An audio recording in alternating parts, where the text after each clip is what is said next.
तो आज की इस कहानी में एक नई मूवी है जो कि हाल फिलहाल में रिलीज हुई है और इस कहानी में फोकस किया जाता है नेथन के बारे में, जहां उसे एक खास नाम से बुलाया जाता है और वो बताता है कि उसके अंदर एक ऐसे काबिलियत है जो बेसिकली वो इसे एक बीमार कहता है जो करोड़ों में से सिर्फ एक कोई होता है, जो आगे जाकर उसका एक काबिलियत बन जाता है और कैसे इसका इस्तेमाल करता है कुछ चीजों के लिए जो उसके साथ जुड़े हुए। जाने की पूरी कहानी आज की इस वीडियो में। तो चैनल पे अगर आप नए हैं तो चैनल को आप जरूर सब्सक्राइब करके आगे बढ़ेगा। चलिए बढ़ते हैं आज की इस कहानी की तरफ।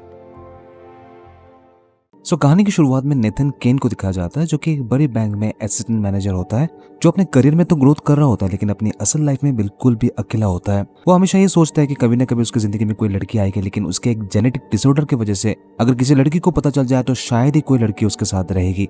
इसी सोच की वजह से वो किसी लड़की को अप्रोच नहीं कर पाता और पूरी तरह से एक बीटा मेल्स बन जाता है। लेकिन वो अपने ऑफिस में एक लड़की होती है जिसका नाम है जेरी, जो उसे काफी अट्रैक्ट होता है लेकिन वो कभी उससे बात नहीं कर पाता और इसी के बारे में डिस्कस करता है अपने ऑनलाइन गेमिंग फ्रेंड जिसका नाम है डिक्सन, जिसे वो अपने रियल लाइफ में कभी देखा नहीं है, बस उसके साथ गेम वगैरह खेलते रहता है अपने ऑफिस आवर्स के बाद। वही उसे सजेस्ट करता है कि अगर हो सके तो वो उससे बात करे। नेथन का ये कहना होता है कि अगर वो ऐसा करेगा तो शायद कुछ गड़बड़ी कर दे, इसी वजह से वो किसी तरह कोई अप्रोच नहीं करता है और जैसा है उसी तरह से वो चलना चाहता है। एक दिन चेरी खुद नेथन के कमरे में आकर ही कहती है कि उसके साथ वो लंच में जाना चाहता है।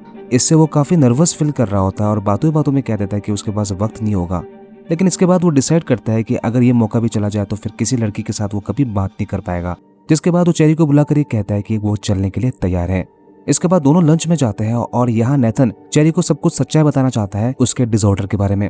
बाद में चेरी को इसके बारे में पता चले तो अच्छा है वो पहले बता दे, जहाँ नेथन चेरी को बताता है कि बचपन से उसका एक डिसऑर्डर है जो करोड़ों में से 2-3 लोगों को होता है, और वो ये है कि उसे किसी तरह का कोई पेन फील नहीं होता। अगर उसके शरीर से खून निकलने लगे या फिर किसी तरह का कोई भी चोट हो, उसे किसी तरह का कोई भी दर्द महसूस नहीं होता।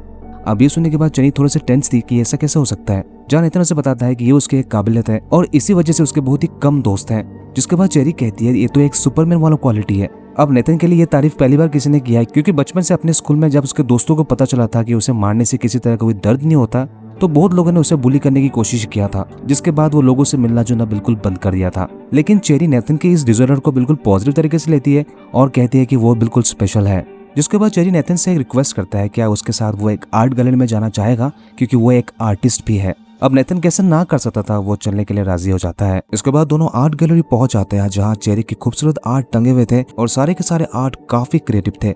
नेथन भी तारीफ कर रहा होता है और तभी उनके सामने एक आर्ट बिक जाता है, जिससे चेरी काफी खुश होती है और इसके बाद दोनों सेलिब्रेट कर रहे थे जहाँ ड्रिंक्स के साथ आपस में बातचीत कर रहे थे। लेकिन तभी अचानक एक दोस्त आ जाता है जो कि ये पता चलता है कि नेथन का हाई स्कूल का दोस्त था, जो उसे एक अजीब नाम से बुलाता है जो कि है नोवोकेन। वो उसका मजाक बनाकर कहता है कि वो अभी भी जिंदा है, क्योंकि डॉक्टर का कहना था कि इस तरह के डिसऑर्डर सिर्फ 17 से 18 साल बचते हैं, लेकिन वो अभी भी जिंदा है। इसी का उसका दोस्त मजाक बना रहा था और अपने कुछ दोस्तों को इशारा करके भी दिखा रहा था, जिसे नेथन काफी कैजुअली हैंडल करता है और इसके बाद उसका दोस्त चला जाता है। अब ये सब देखकर चेरी को इतना अच्छा फील नहीं हो रहा होता, इसलिए उसे पूछता है कि ये कैसा नाम है, जिसके जवाब में नेथन ये कहता है कि उसे ये नाम तभी पड़ा था जब हाई स्कूल के इस तरह के कमीने दोस्त को पता चला था कि उसे पिटने से कोई दर्द नहीं होता है, जिस वजह से उसे काफी पीटा जाता था और बुली किया जाता था, और इसी वजह से अपनी इस दोस्तों से वो नफरत करता है। चेरी भी नेथन का सपोर्ट करते हुए कहती है इस तरह के डिसऑर्डर का कभी मजाक नहीं बनाना चाहिए, लेकिन इसके साथ ही चेरी ये कहती है कि नोवोकेन काफी कूल नाम है, जिसे सुनने के बाद नेथन हंस रहा होता है और उसके बाद दोनों पार्टी करते हुए आर्ट गैलरी से बाहर निकल जाते हैं। अगले सुबह नेथन काफी एक्साइटेड था अपने ऑफिस जाने के लिए, क्योंकि कल रात जो चेरी के साथ वो डेट पे गया था वो अपनी जिंदगी में पहली बार था और वो आज भी चेरी से पूछने वाला है कहीं और जाने के लिए। जिसके बाद वो मजे मस्ती के साथ ट्रैफिक के धक्के खाते हुए वो ऑफिस तक पहुंच चुका होता है और अपने कैबिन में बैठकर वो शेरी को देख रहा होता है और काफी एक्साइटेड था। जिसके बाद वो मन बना लेता है शेरी से पूछने के लिए, लेकिन अचानक वहाँ पे 3 लोग आ जाते हैं जो बेसिकली सांता क्लॉज के ड्रेस में थे। बैंक का मैनेजर उन्हें पूछता है कि अभी क्रिसमस में 4 महीने बाकी है और ये जगह कोई फैंसी ड्रेस कंपटीशन नहीं है, उनका यहाँ पे आने का क्या मतलब है। जिसके बाद तीनों लोगों का इंटेंशन सामने आ जाता है और अपना बंदूक दिखाते हुए सबसे कहता है कि अब वो बैंक लूटने वाले हैं, मनी हाइस्ट टाइप। जिसके बाद वो ओपन फायर कर रहे थे और सभी कस्टमर से कहता है नीचे झुकने के लिए। जिसके बाद वो मैनेजर को खींच कर लेके आता है और कहता है वॉल्ट को खोलने के लिए। मैनेजर कहता है कि ये पैसा जनता का है और वो वॉल्ट किसी भी कीमत पर नहीं खोलने वाला।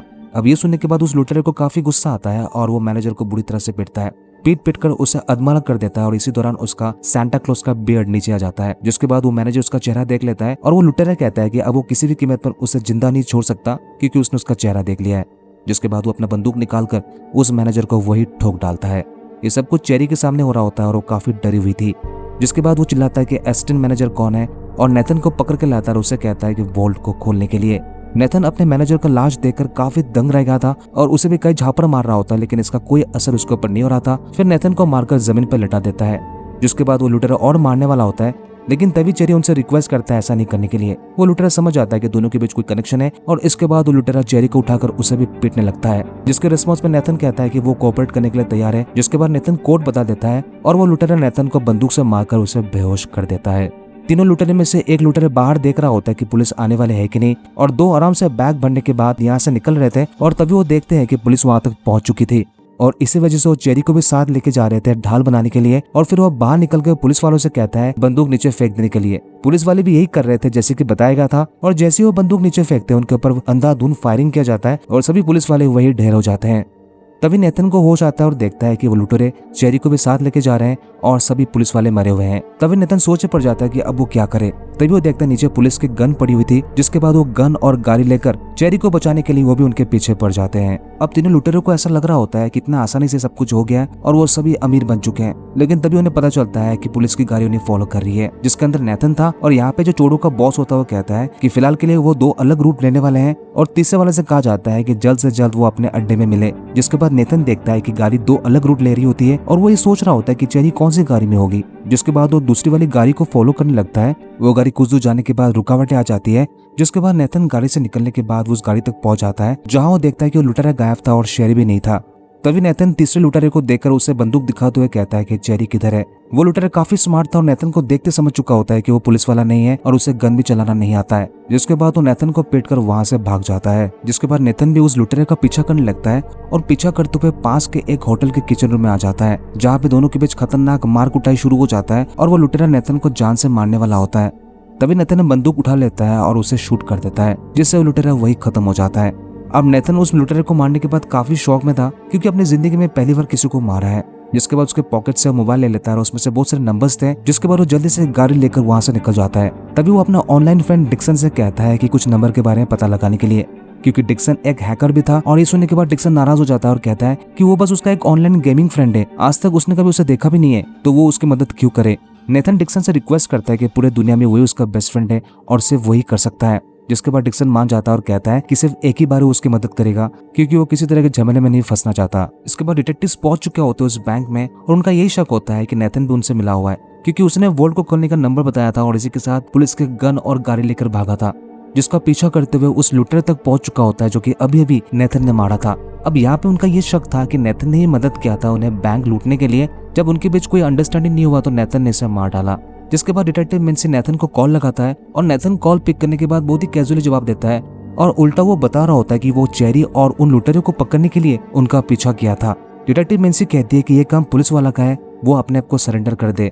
जिसके जवाब में नेथन कहता है कि जब तक वो चेरी को बचा ना ले वो ऐसा नहीं कर सकता। जिसके बाद डिटेक्टिव मिन्सी नेथन से कहता है कि अब आगे जो उसके साथ होने वाला है इसके लिए वही रिस्पॉन्सिबल होगा। जिसके बाद नेथन कॉल कट कर देता है। अब अगले दिन में दो चोरों को दिखा जाता है, जहाँ वो दोनों टेंस दिख रहे थे कि तीसरा वाला अभी तक पहुंचा नहीं है। इसमें से इन चोरों का हेड होता है जिसका नाम है साइमन और दूसरी तरफ होता है एंड्रे, और अभी भी जिसे नेथन ने मारा है वो उसका भाई बेन था। एंड्रे काफी टेंशन में दिख रहा होता है और सोच रहा होता है कहीं वो उसका भाई पकड़ा तो नहीं गया, और इसलिए वो अभी घर जाना चाहता है और देखना चाहता है कि उसका भाई सुरक्षित है कि नहीं। साइमन एंड्रे को समझाता है कि ज्यादा जल्दबाजी नहीं करने के लिए, क्योंकि पूरे शहर में पुलिस घूम रही होगी। जिसके बाद चेरी को दिखाया जाता है और चेरी काफी टेंशन में थी। अब यहाँ पे आता है कहानी पे ट्विस्ट और ये पता चलता है कि चेरी भी इनसे मिली हुई थी, और सबसे बड़ा कनेक्शन ये है कि साइमन की बहन है चेरी। जहाँ चेरी अपने भाई साइमन को ये समझा रही होती है कि इतना खून खराबा करने की क्या जरूरत थी। साइमन का जवाब होता है कि वो ऐसा करना नहीं चाहता था, लेकिन बैंक का मैनेजर ने कोऑपरेट नहीं किया, जिसकी वजह से उसे करना पड़ा। और वो कहता है कि जो हो गया सो हो गया, अब वो अमीर बन चुके हैं और आगे की बात है वो मैक्सिको पहुंचकर बात करेंगे। लेकिन ये सबसे ये पता चल रहा था कि चेरी अपने भाई की इस हरकत से बिल्कुल खुश नहीं थी। इसके बाद नेथन को एड्रेस मिल जाता है जो डिक्सन उसे निकाल के देता है बेन के नंबर से, और नेथन घर के अंदर चला आता है, लेकिन यहाँ पे कहीं पे चेरी नहीं दिख रही थी। वो हर एक कमरे चेक कर रहा था लेकिन कहीं पे नहीं था। जिसके बाद नेथन को एक यूनिफॉर्म देखता है। नेथन को समझ में आ जाता है कि उनका अड्डा कहाँ है, जो एक गराज होता है जिसमें लिखा हुआ था क्लार्कसन। अब इससे नेथन को यह पता चल चुका होता है कि चेरी कहाँ है।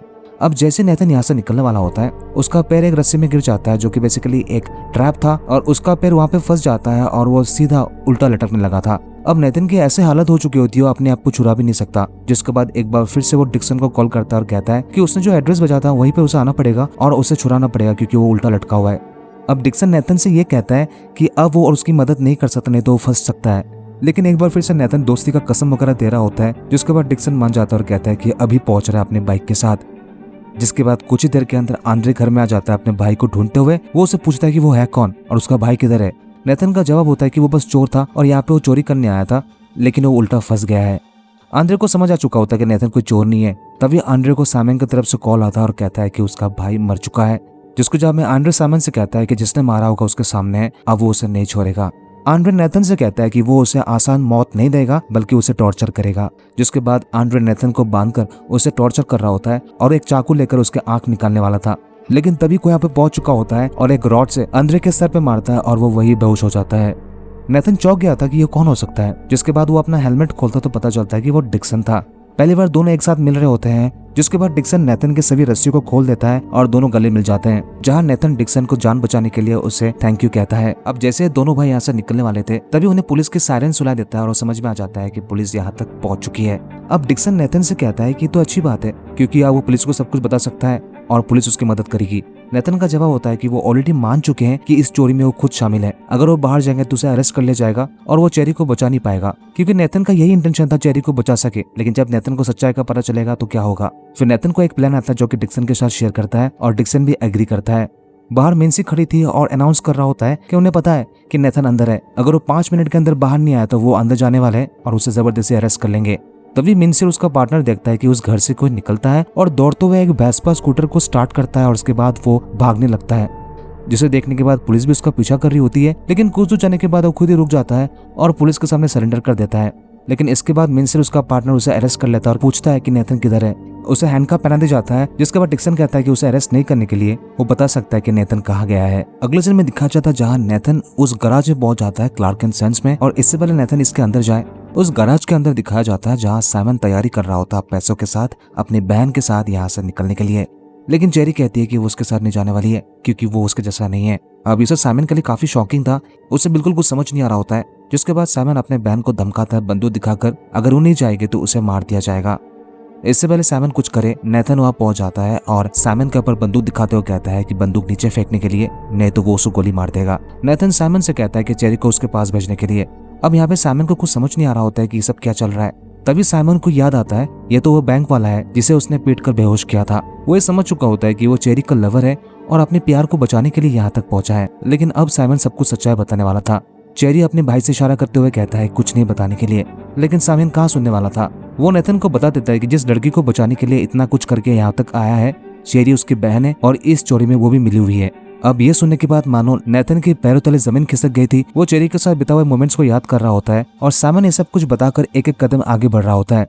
जैसे साइमन को ऐसा लगता है कि नेथन बेहोश होने वाला है, अचानक वो उससे गन छीन लेता है और उसको बुरी तरह से पीटता है।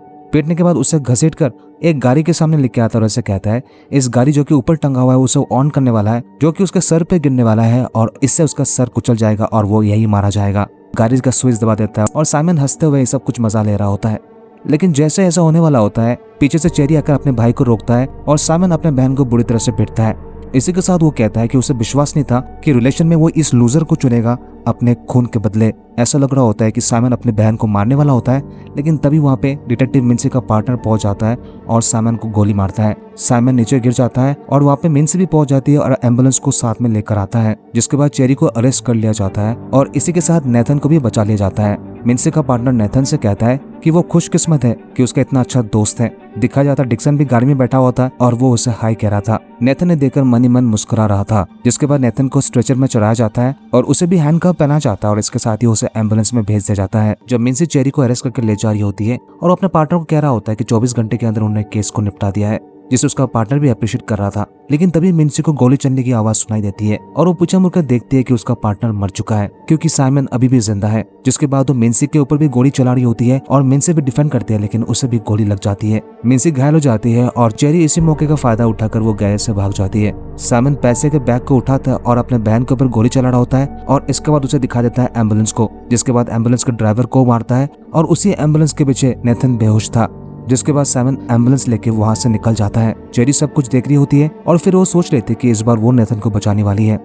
मिन्सी उसके ऊपर बंदूक दिखाता है और कहता है कि वो कहीं नहीं जा सकती है क्योंकि वो अरेस्टेड है। चेरी कहती है उसे हॉस्पिटल जाना चाहिए, लेकिन मिन्सी जबरदस्ती कर रही होती है और वो भी उसके साथ जाना चाहती है। फिर चेरी मिन्सी को उठाकर गाड़ी के अंदर आता है और यहाँ पे डिक्सन को समझ नहीं आ रहा होता है कि सब कुछ क्या हो रहा है। चेरी का जवाब होता है कि उसे पता है कि उसका भाई कहाँ जाने वाला है। अब साइमन एम्बुलेंस को जी तोड़ भगा रहा होता है, लेकिन साथ ही साथ उसका भी हालत खराब था क्योंकि उसे भी गोली लगी है। तभी अचानक नेथन को होश आ जाता है और वो उठकर देखना चाहता था कि अब वो कहाँ जा रहा है।